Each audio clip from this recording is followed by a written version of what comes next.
Why do so many Terminator games have such lousy final boss battles? There's Terminator 1 for the NES and Sega Master System, as well as Terminator 2 for the Game Boy, NES, and Super Nintendo. It's like it's nearly impossible for anybody to make a good Terminator boss battle, and number 3 is no exception. So anyway, let's get into it. Terminator 3 for the Game Boy Advance, the TX Final Fight. Like the movie, you start out this level in a bunker, and your mission is to help John Connor and Catherine Brewster escape the TX and get into the fallout shelter. Of course, as soon as you get done talking to them, they just fucking disappear. Where the hell they went, I don't know. Maybe they jumped into a fucking hobbit hole.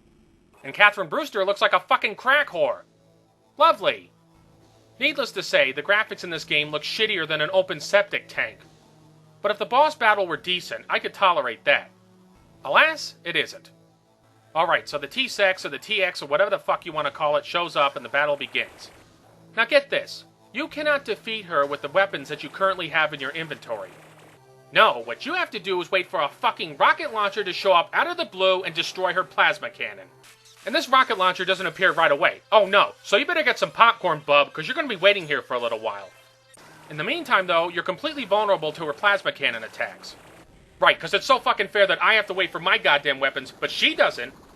And her plasma cannon is so fucking powerful that it can blast the Terminator's flesh covering right off. Meanwhile, though, I gotta wait for the rocket launcher icons, and each one only gives me 2 shots. And of course, they don't kill her instantly. Instead, it takes 10 shots just to break her fucking plasma cannon. One pipe bomb practically destroys a Terminator endoskeleton, but with her, it takes 10 fucking rockets just to break one of her weapons? Yeah, that's really consistent. Plus, while this shit's going on, you got Terminator endoskeletons appearing from the future. Can somebody in the audience tell me what's wrong with this? Not much, except old Kyle Reese saying in the first movie that nothing dead will go back.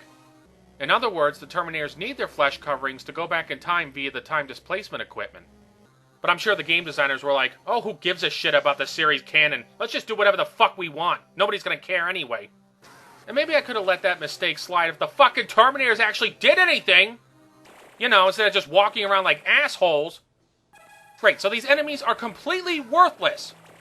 Well, that's not quite true, because you can kill them for weapons and power-ups. Still, you'd think the game designers would have them, like, shoot at you, or punch you, or headbutt you, or fucking do something. But no, they couldn't do that. Perhaps even more insulting, you can kill them with a few shotgun blasts or machine gun bursts. I guess Skynet must have made these Terminators out of fucking tinfoil. Another issue is that these Terminators can cause problems with the rocket launcher. Specifically, when you shoot an RPG, it's like a homing missile and it will home in on the nearest target. So if one of these goddamn endoskeletons are nearby, it'll take the hit instead of her, and you'll have just wasted a shot. It might have been nice if they gave you a rocket launcher that actually fired straight ahead. You know, like a real one. Again, though, they couldn't do that. So anyway, you have to avoid the lesbian Terminator's plasma weapon and destroy her with 10 rockets. Now, I found that the best strategy is just to save up 10 rockets, because you don't want to have to go back and forth collecting 2 rockets all the time. But of course, they put them all the way on the left side of the screen, so if you stay there, you're going to be vulnerable to the TX's attacks. Which brings me to yet another gripe. This whole 3D perspective really sucks, because you can only see so much of the screen at a time. Couldn't they have set the battle in a regular room, or at least maybe give you a radar screen? Of course not! Jesus Christ, you'd think there'd be enough problems for one boss battle, yet they just keep on piling them on. The TX's AI is so stupid that she ought to win an award for the biggest knucklehead ever. She walks up to you and shoots her gun at you. Which, admittedly, is more than the T-1000 in the Game Boy version of T2 ever did. But get this. Sometimes she'll just fucking walk away. What boss worth their salt just walks away from a battle? And it's not even a strategic retreat. It's like, oh, I'm going for a smoke break. Later, guys. Or maybe she's just going off to inflate her boobs. Worse yet, sometimes she'll accidentally destroy her fellow Terminators. They must have upgraded her from a T-ARD model Terminator to a T-WAT model. What's even more aggravating, though, is that you can beat her so easily. All you have to do is get her to stop in a spot, particularly one away from the left side of the screen. Once she's there, just shoot her with a rocket, then run right to avoid her plasma weapon, then shoot her with another rocket, then run back to the left, then shoot her with another rocket, then run back to the right, and shoot her with another rocket. Are you starting to see a pattern here? So much for an advanced model of Terminator. Yeah, advance. Dirt, dirt, dirt, dirt, dirt, dirt, dirt. Okay, so once her plasma cannon is destroyed, John Connor will appear with a message. Oh, but forget the message for a moment. Just look at this guy's face. Jesus Christ, what the fuck happened to John Connor? He looks even worse than Kate Brewster. What, has he been smoking crystal meth for a straight fucking week? Anyway, moving on, the TX will now switch from her plasma cannon to an improvised flamethrower. And instead of RPGs, you have to use grenades. Why? Don't ask me, folks. I'm not the one who made this game. But the strategy is still the same. You just run back and forth and throw grenades at her. And to the game's credit, they do give you a few more grenades than they did RPGs. Then again, you have to use like 20 of them to destroy her in this form, so the game's not helping you out that much. Just like the last part, it gets really fucking old and really fucking boring really fucking fast. The only real danger here is screwing up and getting into her line of fire. And like the plasma cannon, the flamethrower can cause you a lot of damage. However, there's a regeneration cylinder nearby in case you get really badly hurt. Fuck up though, and you have to start the whole battle over again. To quote Anakin Skywalker, yippee! After her flamethrower is gone, she'll turn into a refugee from Spielberg's AI. And then you can start shooting at her with your conventional weapons. Now this part is just ridiculously easy. All you have to do is avoid her cluster of shots and keep shooting at her with your weapons. Once the TX takes enough damage, John and Catherine run for the fallout shelter. I don't know why the TX just doesn't shoot the pair then. Maybe she's lamenting her lost inflatable boobs. Next comes, quite possibly, the stupidest part in this whole battle. You really won't believe this. It's that stupid. According to future Catherine Brewster, the T-850 has to take enough damage to dislodge its last fuel cell. And once that bad boy's out, you have to toss it at the TX like a grenade.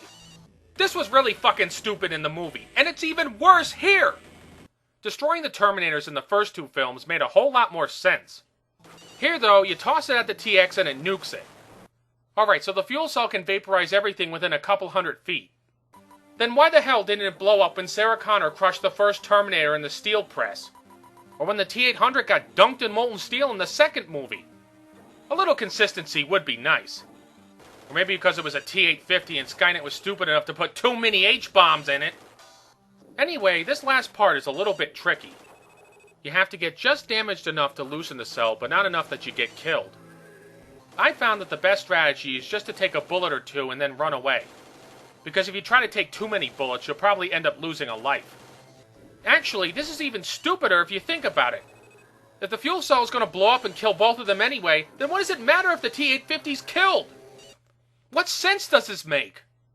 Never mind. Trying to apply sense to this game is a fool's errand.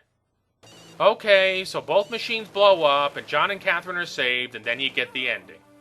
Oh, and you'll just love this fucking ending. One lousy screen that says you accomplished your mission, and now all we can do is hope. I mean, Skynet's killed almost everybody in a nuclear war, but we hope everything's gonna be okay, right? Gee, wow, that's so uplifting. And what the hell is that sound that the TX makes? Did she just have an orgasm or pass a kidney stone? Ugh! Jesus Christ, that's so fucking funny, it almost makes the boss battle worth playing. Since I hated the third Terminator movie so much, I was kinda hoping that this boss battle would redeem it in some way. Unfortunately, that was not the case. This boss battle sucks just as much as the movie it was based on. So in conclusion, this boss battle is about as fun as having the TX give you a prostate exam with that spiky finger of hers. Do yourself a real big favor, skip this crap, and go play a better Terminator game, like the one for the Genesis. This is Film and Stuff, signing off. Thanks for watching.